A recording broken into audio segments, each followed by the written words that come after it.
આજે આપણે 84 લાખ યોનિમાંથી મુક્ત થવાની એક રસપ્રદ વાર્તા સાંભળવાની છે. પરંતુ જો નવા હોય તો અમારા વિડીયોને એક લાઈક કરી દેજો અને એક સબસ્ક્રાઈબ પણ કરી દેજો.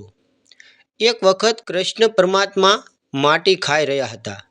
જશોદામાં ભાળી ગયા એટલે લાકડી લઈને કૃષ્ણ પરમાત્માને મારવા દોડ્યા. એટલે કૃષ્ણ પરમાત્મા આગળ અને જશોદામાં પાછળ. કૃષ્ણ પરમાત્મા જશોદામાની નજર ચૂકવીને એક કુંભાર ભગતના ઘર બાજુ વળી ગયા. જશોદામાને ખબર પડી કે કૃષ્ણ કુંભાર ભગતને ત્યાં ગયા છે, એટલે લાવ ત્યાં નજર નાખી આવો. જશોદામાએ કુંભાર ભગતને કહ્યું કે મારો કનૈયો અહીંયા આવ્યો છે. એટલે કુંભાર ભગત કે ના, અહીંયા કૃષ્ણ નથી આવ્યા. પરંતુ કુંભાર ભગતે કૃષ્ણ પરમાત્માને મટકામાં સંતાડ્યા હતા, કારણ કે કુંભારને ખબર હતી કે કૃષ્ણ પોતે સાક્ષાત પ્રભુનો અવતાર છે.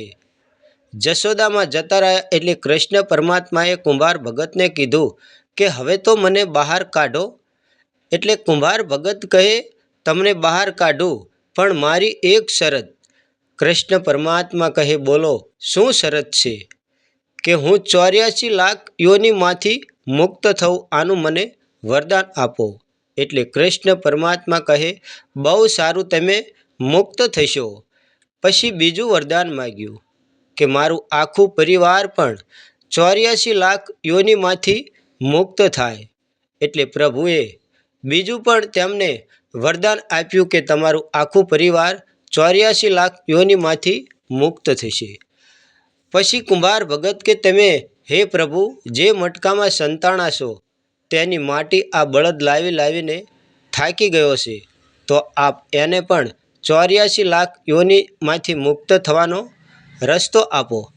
એટલે કૃષ્ણ પરમાત્મા કહે એ બળદ પણ 84 લાખ યોનિમાંથી મુક્ત થશે. પછી કુંભાર ભગત કહે કે હે કૃષ્ણ પરમાત્મા, આપણી કહાની જે સાંભળશે તે પણ 84 લાખ યોનિમાંથી મુક્ત થાય એવું વરદાન આપો.